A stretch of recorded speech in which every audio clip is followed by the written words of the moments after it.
Kalen DeBoer has his quarterback. Alabama has their quarterback. Shit, the Davy O'Brien Trophy might have its quarterback at some point. Maybe not this year, but in years to come. And his name is Ty Simpson. This past game, Alabama 27, Georgia 24. That was the biggest game of Ty Simpson's life. You have the Florida State game, which a lot of people getting on his case, obviously getting on the Alabama team in general. But a year after, people loved what Jalen Milroe were doing. We're so excited about what Kalen DeBoer could bring.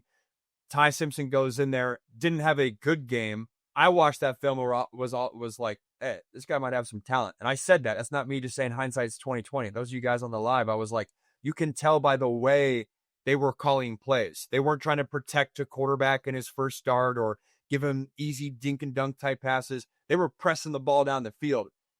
That didn't show up in points and wins week one. It's showing up now. Ty Simpson went 24 for 38, 276 yards, 2 touchdowns, 0 picks. Super efficient right there. Did have 4 carries, 10 yards, and a touchdown.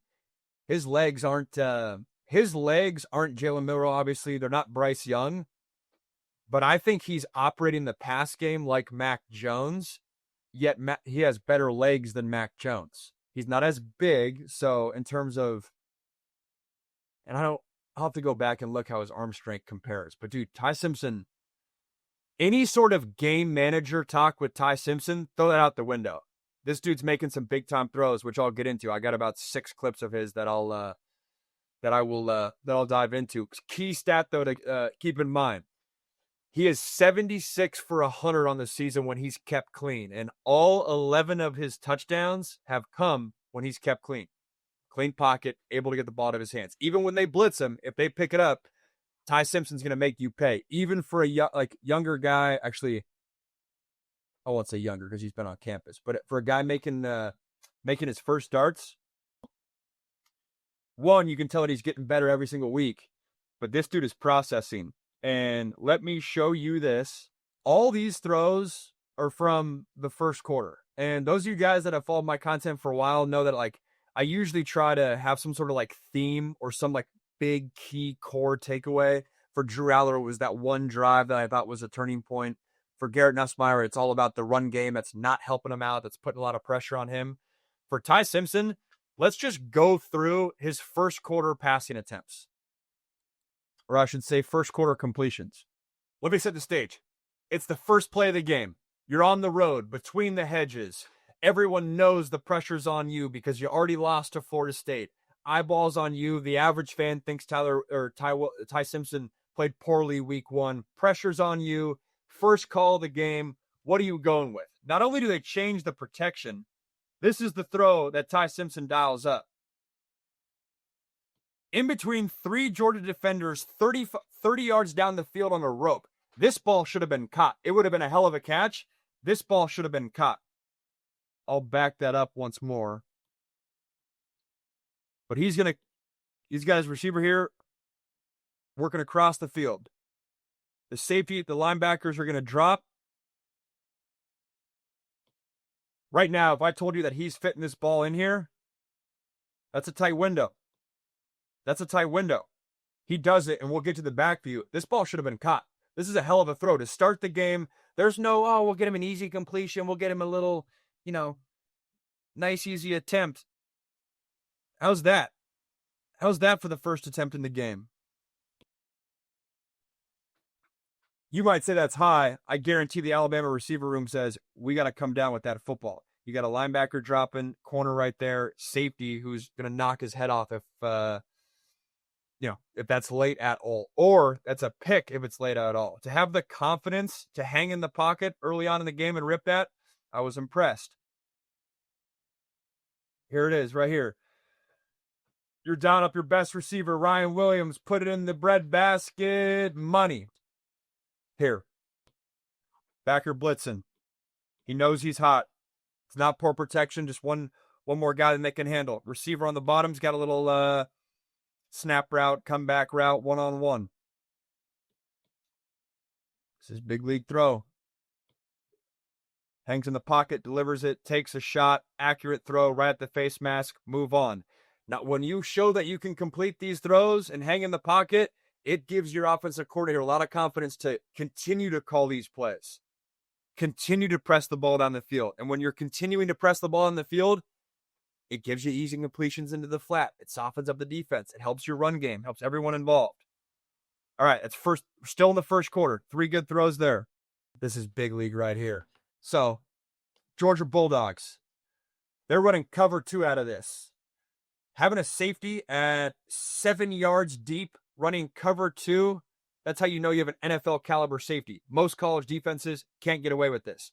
But it's on Ty Simpson to recognize that. That safety's depth. He also has to be wary of this corner. This corner's tight. This safety's low. Maybe this corner's going to blitz on a corner cat. That's a big giveaway when a safety's low like this. The corner might come here. Lot to process if you're Ty Simpson. Again, early on in the ball game, he just got his bell rung. He had his star receiver drop an easy touchdown pass. He had a bang miss route on that first play of the game. How does he settle in? How does he process? Well, I'll tell you how he processes. He recognizes that safety, and this is always a quarterback alert.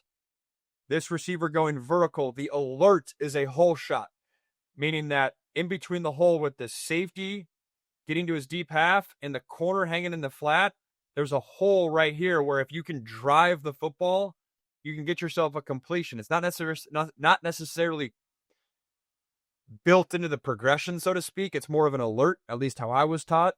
But look at him rip this thing. Bang. It's big-time quarterback play. He's making stuff that takes a lot of processing look easy. Here's the touchdown throw. Again, you keep Ty Simpson clean. Look at the bottom of his hands. Accurate. They're all at the face mask. Super catchable. This one, what do we got here? This is a nice little basic route. Climbs in the pocket. I really like, that comes natural to him. Watch him climb and help his offensive tackles out. And it looks clean. It looks easy. It's not something he's thinking about. Boom. And then this last one, again, these are all first quarter throws. You could have clipped this as like a game highlight. You're going to clip this as a game highlight for Drew Aller. And I'm like, dude, good game, man. Like, hell yeah. Like, that's good. That's good QB play. Right here, big play action fake. He's hitting this receiver on a dig route coming through. Only problem is, look at how many Georgia defenders are right around him. He's got a corner sinking. He's got a linebacker with eyes on. If he hangs on too late and gets into the third window, he's got another linebacker and then 2 safeties watching his every move. But he's going to fit this dig route right in here. This is a big league throw. The back view will show it even more. Again, for every one of those throws that you can complete, and I might do like a full-length YouTube video on it because it's really hitting me this year more than any year before. A lot of college teams don't have an intermediate passing game. It's all RPO, quick game stuff, take your shots. Alabama has an intermediate passing game, and for every intermediate dig, curl, corner, over route, for every intermediate route that you can complete, it makes the linebackers have to open up and like scan the entire field rather than just either worrying about their assignment right in front of them. And when you do that, for every intermediate completion you get, you basically buy yourself 2 easy completions down into the flat later on in that same game. But look at this throw. Big play action. We got this. This receiver's coming into this window. Got to throw it right behind this linebacker's head. But look at my man over here. His eyes. He's twisting his hips. He's looking at Ty Simpson. If Ty's late at all, this dude's coming for a kill shot. Got to hit it right on the hash. Bang. It's good. That's good quarterback play. I really like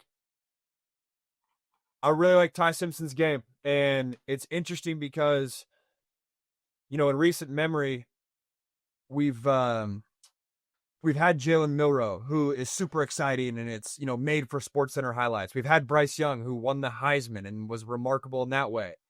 Ty Simpson falls more into like the Mac Jones lens. And I think, at least through 3 starts, he's shown me more than even Mac did back in the day, which is saying a lot. Mac was great, but I think his mobility, the quickness, he's got more speed.